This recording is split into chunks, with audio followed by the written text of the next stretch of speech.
အားလုံးပဲမင်္ဂလာပါရှေ့တို့ကနေကြိုဆိုလိုက်ပါတယ်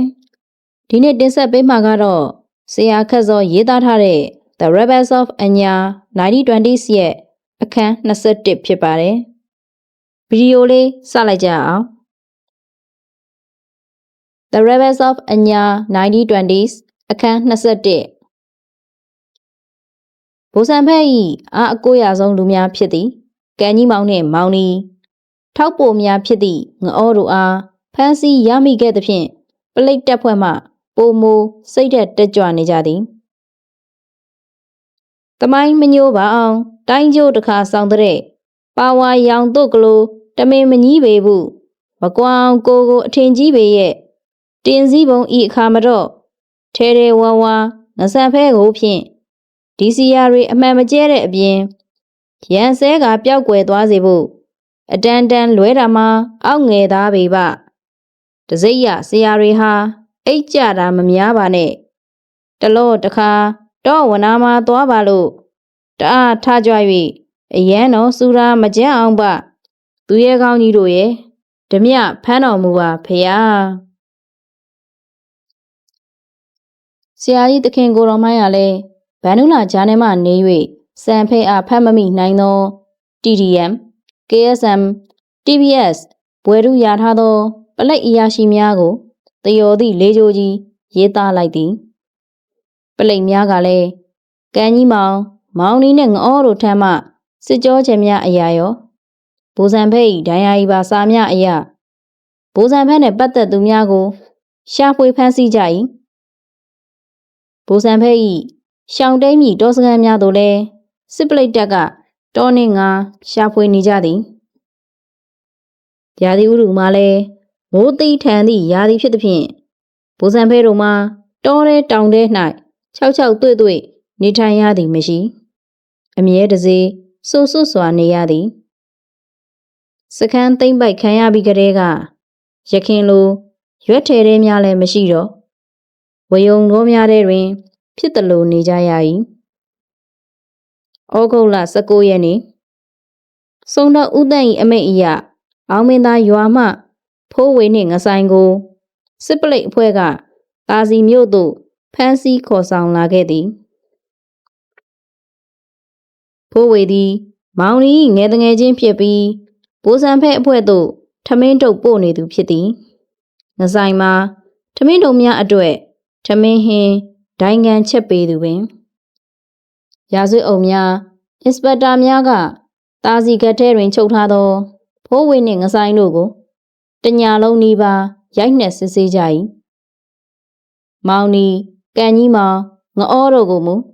ပျော်ပွဲစစ်ပလိတ်တပ်သို့ပို့ထားလိုက်ပြီဖြစ်သည်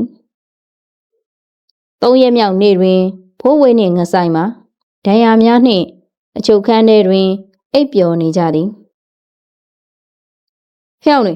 ထားစမ်းရာဇဝတ်အုပ်ကအချုပ်ခန်းတန်တိုင်များကိုနဘတ်ထုတ်ဖြင့်ရိုက်ခါနှိုးလိုက်၏ဖိုးဝေနှင့်ငဆိုင်မှာအလံတကြားဖြင့်ထားကြသည်သူတို့အားညာလုံးပေါက်ရိုက်နှက်လာသည့်ရာဇဝတ်အုပ်များထဲမှတဦးမဟုတ်လား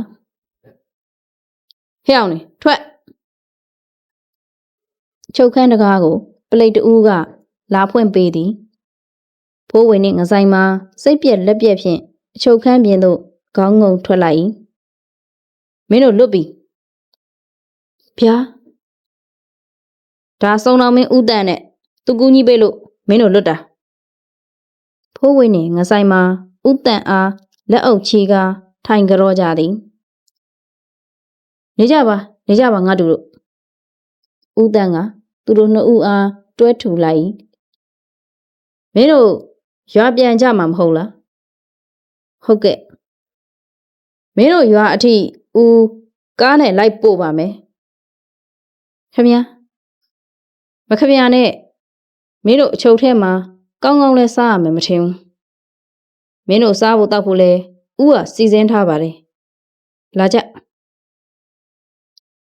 ဆုံးတော့ဦးတန့်ကဖိုးဝေနှင့်ငဆိုင်တို့ကိုကားနောက်ခန်းတကားပင်ဖွင့်ပေးလိုက်သေး၏ထို့နောက်ကားကိုတာစီမြို့အထွက်ရှိတရုတ်စားသောက်ဆိုင်တစ်ဆိုင်ရှေ့တွင်ရပ်လိုက်သည်ဦးတန့်ကလာသည်နှင့် ဆိုင်ရှင်ကပြင်ဆင်ထားသောတီးတန့်အခန်းသို့ခေါ်သွား၏အခန်းတွင်တရုတ်အစားအသောက်များမှာတီးတန့်ပြင်ဆင်ပြီးတာကဲထိုင်ညကွာစားကြ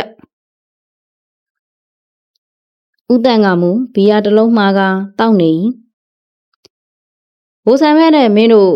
ဓာတ်ရိုက်မပတ်သက်ဘူးဆိုတာဦးယုံကြည်ပါတယ်ဒါပေမဲ့မင်းတို့ကသူ့စီထမင်းပို့နေတယ်ဆိုတာကိုငအောကသတင်းပေးလို့သာဖမ်းလိုက်ရတာ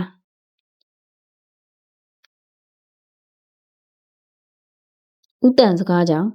ဖိုးဝေတို့စားလက်စပင်ရက်တန့်သွားသည်ကန်းကြီးမောင်နဲ့မောင်နီလဲငအောကြောင့်ပဲဖမ်းခံရတာဟူးဦးတန်ဟန်ကစိတ်ပြက်လက်ပြက်ထို့နောက်ဖိုးဝေတို့ဘက်သို့ခန္ဓာကိုယ်ကိုကိုင်းပြီးပြောလိုက်သည်အမှန်ပြောရရင်ဦးလဲဘိုးဆန်ဖဲအတွက်စိတ်ပူတယ်ခမညာဟုတ်တယ်ငါတူတို့ဘိုးဆန်ဖဲဟာတို့ဗမာအမျိုးသားတွေတဲ့အင်္ဂလိပ်အစိုးရကိုခန်းချနေတာပဲကွပြီးတော့စင်ရဲသားများကိုလည်းစောက်ရှောက်တယ်မဟုတ်လားသူ့ကိုမဖမ်းမိစေချင်ပါဘူးဖိုးဝေနှင့်ငဆိုင်မှာဦးတန်ကိုကြောင်စီစီဖြင့်ကြည့်နေကြသည်ခုသတင်းကြတာကဘိုးဆန်ဖဲနဲ့ပါသွားတဲ့အထဲငအောရဲ့တူလုံးမင်းနဲ့ငဖေးတို့ပါကြတယ်ဆိုဖိုးဝေရောငဆိုင်မှာမဖြေအေးပါမင်းတို့မပြောချင်လည်းရပါတယ်ဒါပေမဲ့ငအောရဲ့တူတွေကငအောလိုပဲသစ္စာပေါက်ဖြစ်မှာစိုးတာကွဦးတန်ကစကားဆုံးသည်နှင့်ဘီယာခွက်ကိုမော့ချလိုက်တော့သည်မိုးကတဆွတ်ဆွတ်ရွာနေစေစစ်သုံးမိုးကစားများကိုခြုံထားသည့်ကြားမှစံဘဲမှာတခိုက်ခိုက်တုံနေသည်အောင်မင်းသားရွာသို့ရိတ်ခါသွားရှာသည့်ချစ်ကောင်းနှင့်ထုံလူမှပြန်မလာကြသည်ခက်လက်လန့်တွင်ငဖေကတနက်ကိုင်းကကင်းဆောင်နေပြီးလုံးမင်ကလည်းမြစ်ရှာထွက်သွားသည်ညနေကစောင်းပြီးမိုးကမဆဲသည်ခဏအကြာချစ်ကောင်းတဲ့ထုံလူတို့ပြန်ရောက်လာကြသည်ထုံလူထမ်းလာသည့်တောင်းထဲတွင်ကောက်ညင်းတုံများစံဖဲတက်တာရဲ့လားချစ်ကောင်းကမေးလိုက်သည်စံဖဲကခက်လေးလေးပင်ကောင်းညိန်ပြလိုက်ငါမင်းကိုပြောစရာရှိတယ်ဘာလဲဗျဒီနေ့အောင်မင်းသားမှာဖိုးဝေနဲ့တွေ့ခဲ့တယ်ဒီရိတ်ခါတွေလဲသူ့ဘက်စီမံပေးလိုက်တာကောင်းပါလေပြီးခဲ့တဲ့ရက်ကဖိုးဝေတို့ဖမ်းခံရတယ်သူတို့ဖမ်းဖို့တက်တယ်မရှိလို့ပလိတ်ဘက်ကပြန်လွှတ်လိုက်တာလေသူတို့ခမရတို့သွားဆက်သွဲတော့ပလိတ်ကစောင့်ကြည့်နေဘလို့လုပ်မလဲစိတ်မပူပါနဲ့ငါတို့တခြားကြည့်ပြီးမှဒီကောင်တဲကိုကတ်တာပါဒါနဲ့လုံးမင်းနဲ့ငဖေရောငဖေကကင်းဆောင်နေတယ်လုံးမင်းကမြစ်သွားရှာတယ်အေးငါ့ကိုဖိုးဝေရပြောလိုက်တယ်သူတို့အဖမ်းခံရတာရောကန်ကြီးမောင်နဲ့ငနီဖမ်းခံရတော့ငအောသစ္စာဖောက်လိုက်တာတဲ့ဗျာဟုတ်တယ်ဖိုးဝေရသတိပေးလိုက်သေးတယ်ငအောရဲ့တူတွေကိုလည်းငအောကမစီယုံထားဘူးလို့မပြောနိုင်ဘူးတဲ့ငအောကဒီလိုလားရတယ်လေသူ့တူတွေကိုကျုပ်ကူပဲပြစ်တက်လိုက်တော့မယ်စံဖဲကသူဤဝင်းချက်စတာမောင်းမြန်တနက်ကိုကိုင်းကမတ်တက်ရက်ရန်ပြင်လိုက်၏ချစ်ကောင်းကစံဖဲ၏လက်ကိုအသာဆွဲထားလိုက်သည်ခဏနေအောင်ဆက်ပဲစိတ်လိုက်မှမလုံးနဲ့ငါတို့မှလည်းအင်းအားနဲနေပြီတခုခုအမားခံလို့မရတဲ့အခြေအနေကွဒီတော့ဒီကောင်တွေကိုသတိထားဖို့ပါထို့အချိန်တွင်လုံးမင်းကသူတို့အနားသို့ရှောက်လာ၏လက်ထဲတွင်လည်းမြင့်များနေမြင့်နူလေးတွေဗျိုးနောက်ခွေတော်တန်းနဲ့နဲတာမဟုတ်ဘူးရော့ဘိုးဆန်ဖက်နဲ့ကိုကြီးချစ်ကောင်းအတွက်နုနူလေးတွေလုံးမင်းကသူတို့လက်ထဲသို့မြင့်များအားပေးလိုက်သည်ကျန်တာတွေဟိုကောင်ငဖေးနဲ့ထုံးလို့အတွက်သွားပေးလိုက်အောင်မဗျာ လုံးမင်ထွက်သွားသည်နှင့်စံဖဲကချစ်ကောင်းကိုတစ်ချက်ကြည့်လိုက်၏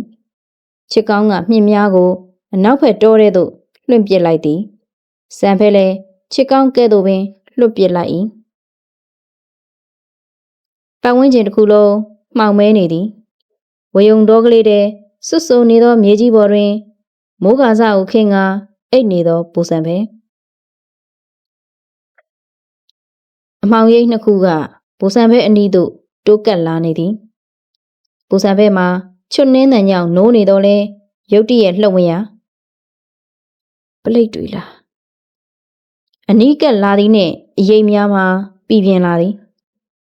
ဟေ့ပူစံဖဲဒီနေ့တော့ခမရသေးပြီးသားမှတ်တနတ်မောင်းတင်တယ်ထို့နောက်လုံးမင်းနဲ့ငဖေတို့ကပူစံဖဲရင်ဘတ်တဲ့တဲ့ကိုတနတ်များဖြင့်ချိန်လိုက်သည်စံဖဲကအားကုန်အော်သည်သို့သောအတန်ထွက်မလားဒိုင်းစံဖဲဝုန်းကနေကုန်းထားလိုက်သည်အိမ်မက်ခက်လန်းလန်းတစ်ပင်အောက်တွင်လုံးမင်းနဲ့ငဖေကတနတ်ကိုစီဖက်ကငုတ်တုတ်ထိုင်လျက်အိပ်ပျော်နေကြသည်သူတို့နဘေးတွင်ထုံးလူကလည်းငပြောရွက်ခင်းကကွေးကွေးလေးအိတ်နေ၏စံဖဲကငှက်ဖျားယောဂကြောင့်အချမ်းပြန်တက်လာသည့်အတွက်ခက်လန်းလန်းမှကင်းဆောင်နေရစီထလျှောက်လာလိုက်သည်ကင်းအလှဲ့ကြသောချစ်ကောင်းကစေးဘောလိတ်တလိတ်ကိုဖွာနေ၏ကိုချစ်ကောင်းစံဖဲကချစ်ကောင်းဘေးတွင်ဝင်ထိုင်လိုက်သည်စံဖဲမင်းကင်းအလှဲ့မဟုတ်လေထိုးလို့အလဲကွကျုပ်အိမ်မက်ဆိုးတွေမက်ပြီးလန့်နိုးလာတာဘာတွေမက်လို့တော့ကွဟိုကောင်တွေကျုပ်ကိုတနတ်နဲ့ပြစ်တတ်ကြတယ်တဲ့နေ့လေကငါပြောတာကိုစိတ်ဆွဲသွားလို့နေမှာပါကွာတွားအိတ်တော့မင်းကနေကောင်းတာလည်းမဟုတ်ဘူးမနေ့ပြန်ကြရင်ကင်းကိုနှက်ဆိုင်မဲ့ထားမှာဗျာခမည်းနဲ့ကျွန်တော်ကတဆိုင်လုံးမိန်ငပေနဲ့ထွန်းလူကိုတဆိုင်ဆောက်ခိုင်းမယ်ဘာဖြစ်လို့လဲကွဒီတိုင်းလက်အဆင်ပြေတာကိုတယောက်တည်းကင်းဆောင်ပြီးကျန်တဲ့သူတွေအိတ်နေချိန်မှာလုံးမိန်တို့ကကျုပ်တို့ပြစ်မတတ်သွားဘူးလို့ခမည်းအာမခံနိုင်လားထွန်းလူကိုတော့ကျုပ်ယုံတယ်သူစပောက်ငအောရဲ့တူတွေကိုတော့ရုပ်လှုပ်လာရင်ဥအောင်ပြစ်တတ်မှာပဲအေးပါစံဖဲရသွားအိတ်တော့သွားစံဖဲကစောင်းချုံကြီးဖြင့်သူ့အိတ်ရာသို့ပြန်ထားသွားသည်အနီးအနားခြုံမုတ်ထဲသို့အလေးသွားရန်ထလာသောလုံးမင်ကိုသူတို့သတိမထားမိလိုက်ကြထွန်းလူချစ်ကောင်းကသူ့ကင်းချိန်ပြီးသွားသဖြင့်ထွန်းလူကိုသွားနှိုးလိုက်၏ထွန်းလူကဆက်ခနဲငုတ်တုတ်ထားထိုင်သည်တနတ်ယူမိကင်းချိန်ရောက်ပြီချစ်ကောင်းက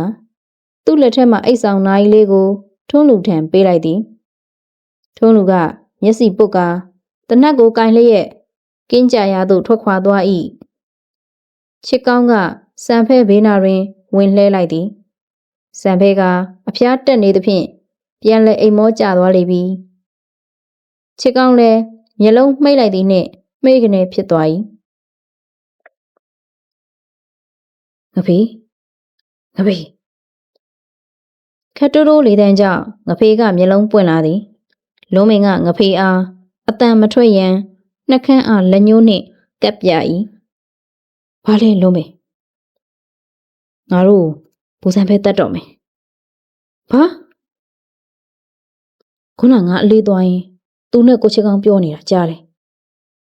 ဘာလို့တတ်မှလဲဦးလေးအိုးကသစ္စာဖောက်သွားလို့ငါတို့ကိုလည်းမယုံရဘူးတဲ့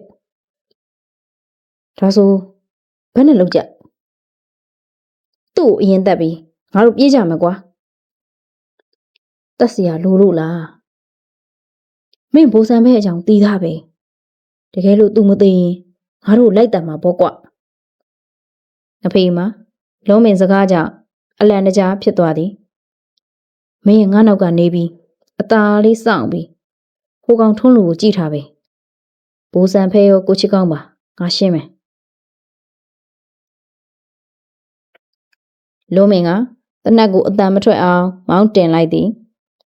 ထို့နောက်စံဖက်နှင့်ချစ်ကောင်းအိတ်နေသည့်နေရာသို့ခါးကိုကိုင်းကချင်းကပ်သွား၏ငဖေကလည်းတနက်ကိုအသင့်ကိုင်းကလိုက်လာသည်စံဖက်နှင့်ချစ်ကောင်းကအိမ်မောကြလျက်လုံးမင်ကကိုကိုလေးအိတ်နေသောစံဖက်၏ရင်ဝတဲ့တဲ့ကိုတနက်နှင့်ချိန်လိုက်သည်တုံရီနေသောလက်များဖြင့်တနက်မောင်းကိုညှစ်ရန်အာယူလိုက်သည်ဟဲ့ရုတ်တရက်နိုးလာသောချစ်ကောင်းကလုံးမင်တနက်ပြောင်းကိုဆွဲလူလိုက်သည်လုံးမင်ကတနက်ပြောင်းကိုချစ်ကောင်းဘက်လှည့်ကာဆွဲညှစ်လိုက်သည်ဒိုင်းချစ်ကောင်းကတစ်ဖက်သို့လှိမ့်ချလိုက်သဖြင့်ကြည်စံကနေရွယ်နားမှရှက်ကဖြတ်သွား၏ဟဲ့အောင်လုံးမင်စံဖက်၏အတန်ကြားသည်နှင့်လုံးမင်မှာတနက်ကိုပြစ်ချကာထွက်ပြေးသည်စံဖက်ကဘေးနားမှတနက်ကိုကောက်ကိုင်းကာထရန်ပြင်းနေမကောင်ဖြစ်နေသည်မို့ရုတ်တရက်မထနိုင်ချစ်ကောင်းကတနက်ကိုကောက်ကိုင်းကာထလိုက်သည်လုံးမင်ထွက်ပြေးသည်မြင်သဖြင့်ငဖေပါတနက်ပြစ်ချကာထွက်ပြေးတော့၏ချစ်ကောင်းကတနက်နှင့်လိုက်ပစ်သည်ကင်းဆောင်နေသောထုံးလူကရုတ်တရက်မှုအခြေအနေကိုနားမလဲငါ့ကိုဒီကောင်နေတနက်နဲ့ပစ်တာလိုက်ပစ်ထုံးလူလိုက်ပစ်စံဖက်ကတနက်ကိုင်းကပြေးလိုက်ရင်အော်သည်ထုံးလူကအတိဝင်လာပြီးတနက်နှင့်လိုက်ပစ်၏လုံးမင်နှင့်ငပိမှာတောင်ပေါ်သို့ထွက်ပြေးရန်ကြံရွယ်ပြီးမှပလိတ်တက်များရှိနိုင်သည့်ရွာများဘက်သို့လမ်းကြောင်းပြောင်းကပြေးသည်မိုးတွင်းကလည်းဖြစ်တောတွင်ဘွက်များရေအိုင်များကြောင့်စံဖဲတို့မှာကြာမလိုက်နိုင်ကြရွာဆက်ရောက်သည်နှင့်ပြန်လှည့်လာကြ၏တောင်မြိုင်းသားရွာကလေးအတွင်းမှကင်းတန်ညောင်းခောက်တံများစူညံစွာထွက်ပေါ်လာသည်ရွာထဲမှရွာကောင်းကိုဆောင်ခေါင်းဆောင်သည့်ရွာသားများကလည်းဒုံများဓားများဖြင့်ပြေးထွက်လာကြသည်ရွာတကားထိပ်တွင်မောကြီးပန်းကြီးဖြင့်လဲကျနေသောလူနှစ်ယောက်ကင်းသမားများကသူတို့အားမိန်းများဖြင့်ချိန်ထားကြသည်ဟေးမင်းတို့ဘယ်ကကောင်းနေလဲတခိုးတွေလားကိုဆောင်ကလူနှစ်ယောက်အားဓားမိုးလျက်မေးလိုက်သည်ကျွန်တော်တို့တခိုးမဟုတ်ပါဘူးဓမြတွေပါဘိုးစံဖက်အဖွဲရပါဘိုးစံဖက်ဆိုသည့်အတန်ကြားသည်နှင့်အားလုံးမှာနောက်သို့ရှဲသွားကြသည်ကျွန်တော်တို့ပလိတ်လက်အပ်ပေးပါကျွန်တော်တို့ဘိုးစံဖက်ကိုပြစ်တက်ပြီးပြေးလာကြတာပါအပိုင်း22စက်ရန်